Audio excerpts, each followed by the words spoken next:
bon concert surtout. C'est à vous que je vous le souhaite parce que laissez-vous aller et puis voilà, vous allez voir que le concert va être des étincelles qui feront prendre le feu de paille.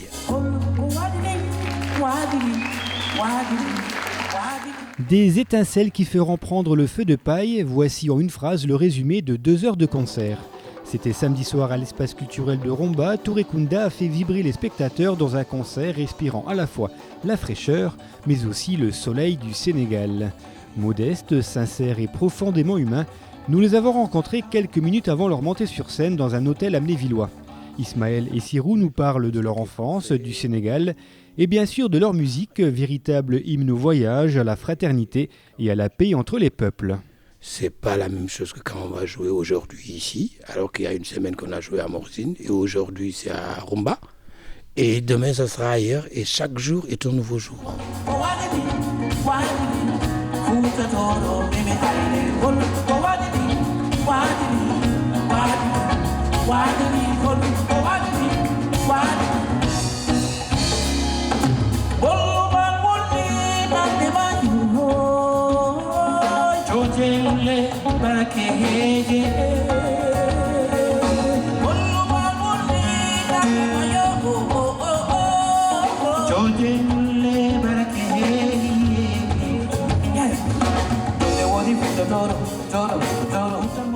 Donc vous êtes né au Sénégal, jusque-là rien de particulier, sauf que j'ai lu que vous êtes des jumeaux et que vous étiez nés à 22 jours d'intervalle. C'est une légende, c'est la vérité ou c'est la magie, on va dire, africaine ? C'est les deux, c'est une légende et en même temps c'est une magie. Oui, parce qu'en général on n'y croit pas et c'est vrai que à l'impossible il n'est tenu et nous venons des zones où effectivement, des pays où effectivement beaucoup de choses se passent et nous on sait qu'il y a 21 jours de différence entre nous. Et on sait que ce moment était un moment très important parce que le Sénégal entier en a parlé, mais il y a longtemps de cela. Et que bon, c'est peut-être ça qui fait cette magie que souvent nous produisons sur scène. D'accord. Donc vous êtes issu d'une famille où on était cordonnier de père en fils. Donc je vais dire au départ, rien ne vous prédestinait à faire de la musique. Et comment justement vous êtes venu à cet apprentissage musical ?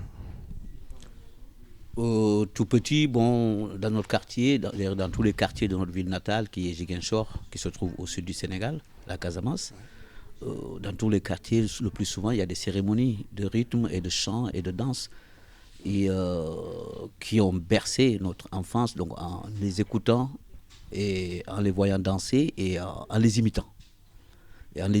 Et puis au fur et à mesure, on grandit. Et puis il y avait notre grand frère aîné, Amadou Touré, qui n'est plus là, pas parmi nous, paix à son âme, et qui était lancé dans un orchestre où il jouait, et donc tout petit aussi, on le suivait, on écoutait ses mélodies, et à travers les antennes, les radios, et on écoutait des musiques françaises, européennes, américaines, et comme tout enfant, tu as un rêve de devenir quelque chose, et que quelque part notre rêve s'est réalisé, et puis voilà, on a pris la route.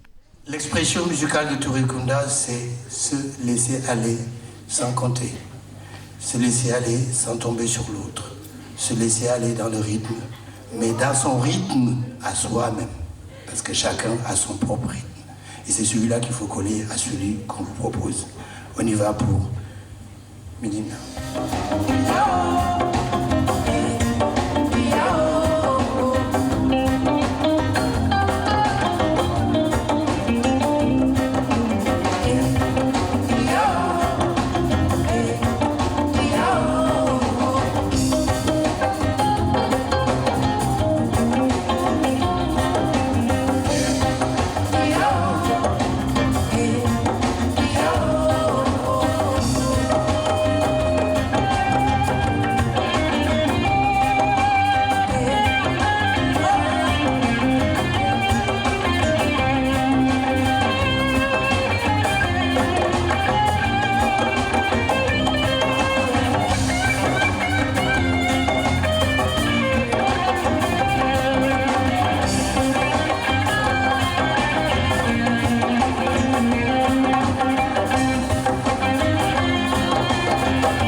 En 77, vous créez le groupe Touré Kunda, qui signifie la famille éléphant. Alors pourquoi cette appellation? Touré, c'est notre nom. Et Kunda désigne la famille, la concession. Et éléphant. Et Touré aussi, ça veut dire éléphant dans notre langue. Et nous n'avons pas hésité de nous appeler Touré Kunda, qui veut dire la famille éléphant. Et simplement parce que notre région, parce que tous les noms de famille sont terminés par Kunda. Et puis on n'envisageait pas de faire cette carrière tout seul. On a envisagé de le faire en famille. On a donc fait une bonne partie du parcours en famille et on continue à la faire en famille. Donc c'est vraiment important pour vous, la famille, d'être soudés du début jusqu'à la fin? Ce n'est même pas une question d'important ou pas, c'est comme ça. C'est pas autrement. On ne peut pas dire c'est important, c'est pas important. Il y a des gens qui ont des familles, il y en a qui n'en ont pas. Et quand on en a, c'est génial.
Peut-être moins médiatisé aujourd'hui, Touré Kunda est ce groupe qui a fait naître la world music en France dans les années 80. Un succès à mettre selon eux sur le compte de la curiosité, de l'engouement et enfin d'une révélation. Et tout ça a été jalonné de gens qui nous ont accompagnés parce que quand nous avons commencé notre carrière, nous étions que 2 musiciens africains ici, à part Fela Ranson Kuti, Sonny Adé, un peu Manu Dibango qui était plus du jazz que de musique africaine.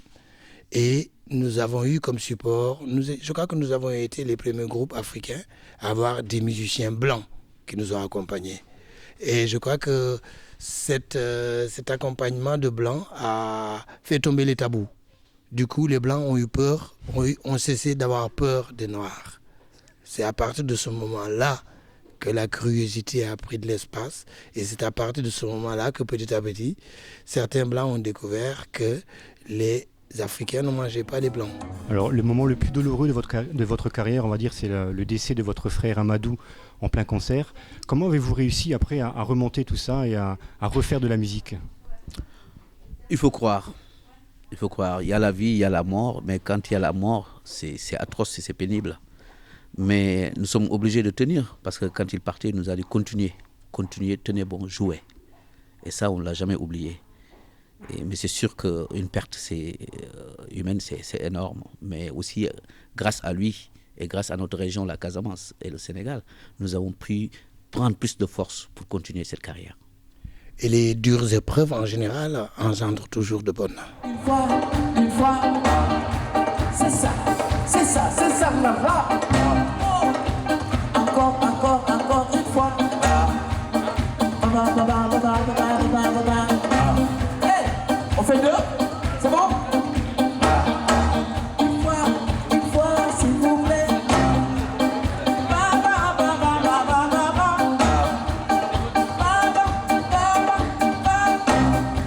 Cette fois-ci, on fait 3 fois, s'il vous plaît. Une fois, s'il vous plaît. Encore, j'ai dit une fois. Une fois, s'il vous plaît. 4 fois, c'est bon? On y va. Baba, une fois. C'est ça, une fois. Oh. Baba.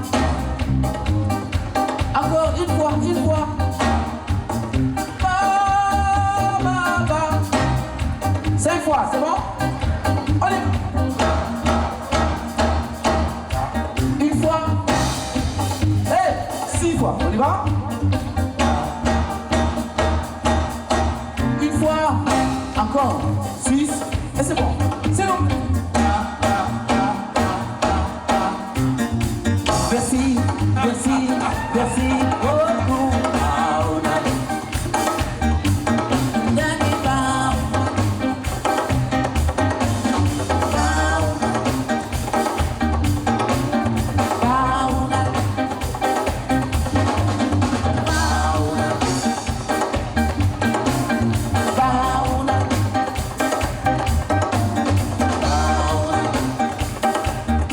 Alors vous me dites si je me trompe ou si je prononce mal.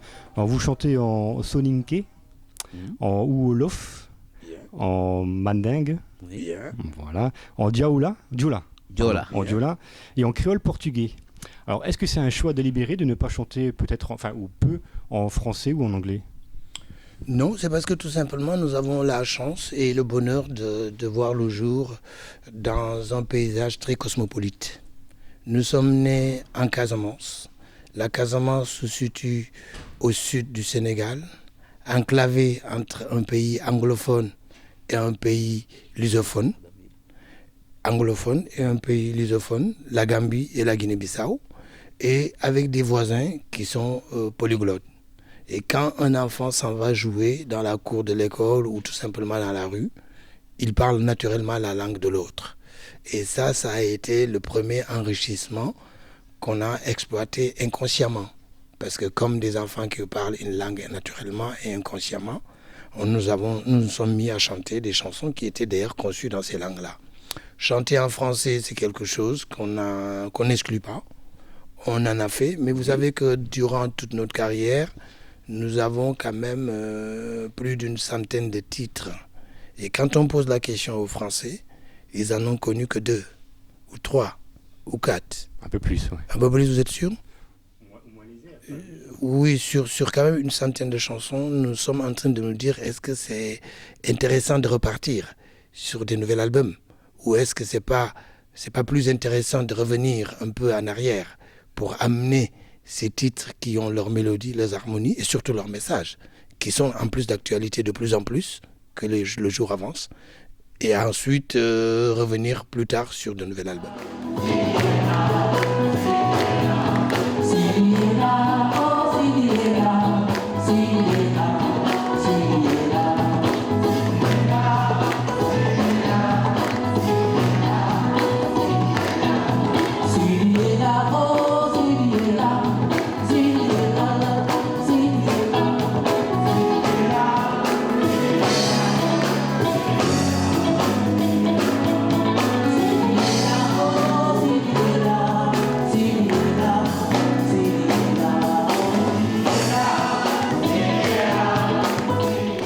Tout à l'heure de messages. Alors justement, quels sont les messages que vous souhaitez faire passer dans vos chansons? Les premiers messages qu'on a toujours véhiculés en premier temps, c'était un peu l'écologie.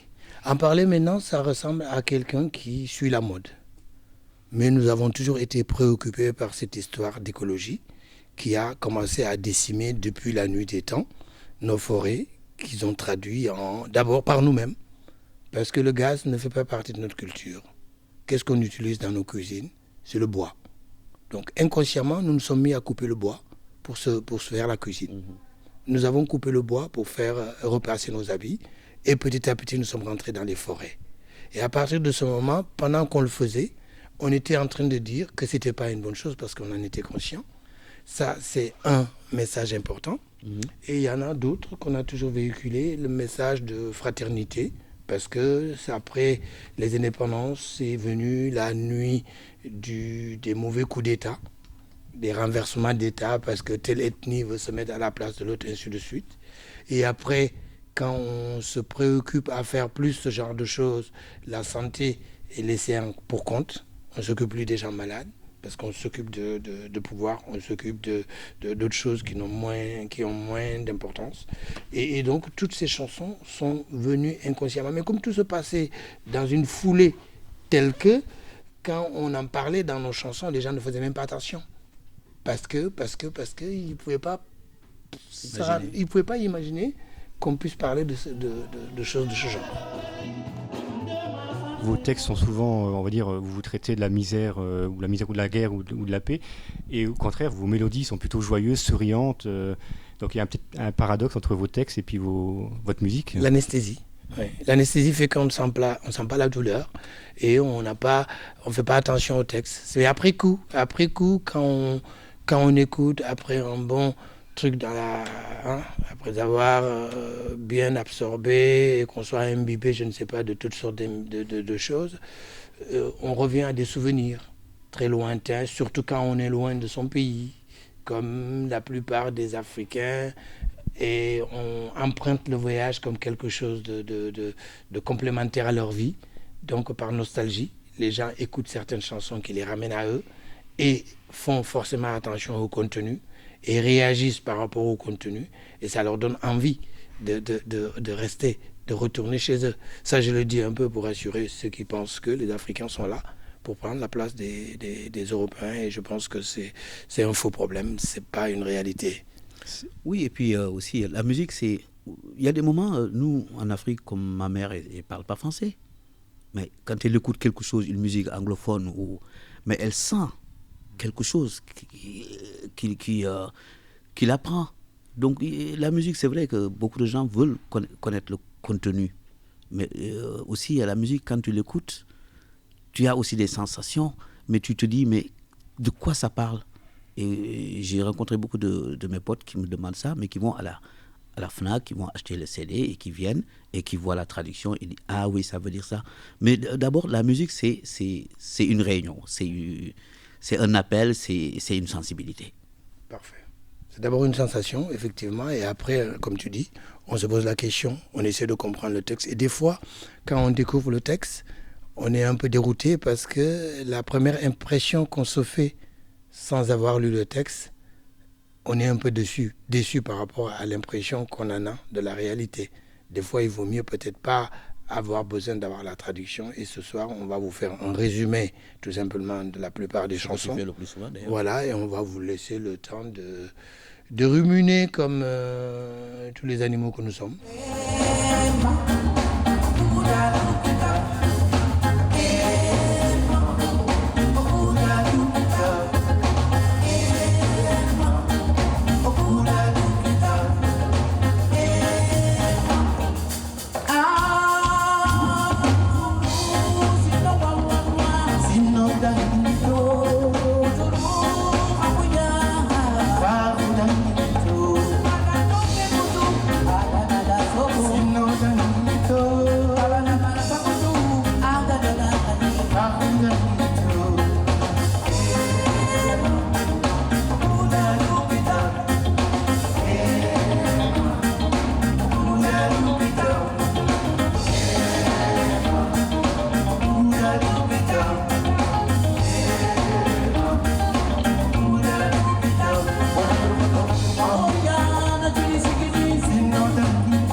À quoi vous rêvez aujourd'hui ?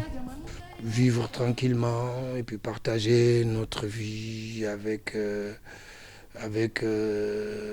les gens qu'on aime, qui nous aiment. Ouais, les gens qu'on aime et qui nous aiment. Et puis surtout, amener en ce moment, moi, le rêve qui me préoccupe le plus, c'est faire comprendre aux Russes, faire comprendre aux Arabes, faire comprendre à l'Europe entière, à tous ces gens-là, que nous avons tous le même génome, que nous ne sommes pas, il n'y a pas de race supérieure à l'un ou à l'autre.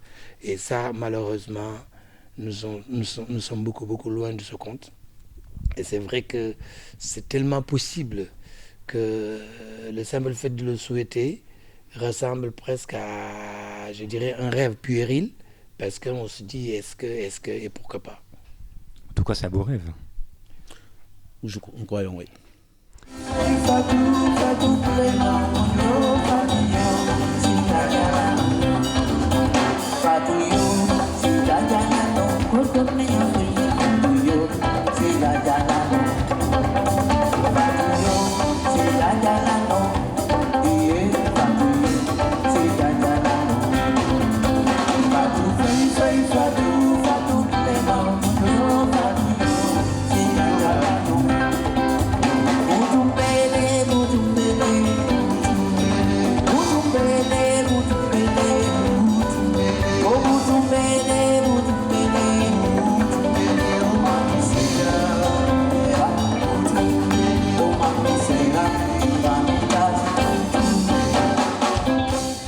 C'était Touré Kunda, l'espace culturel de Romba, pour un concert et une rencontre chaleureuse.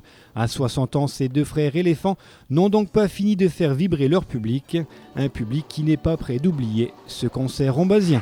Voilà, et merci à vous aussi d'être venus, et surtout, revenez. Et nous on est là, on est là d'une manière ou d'une autre. Merci.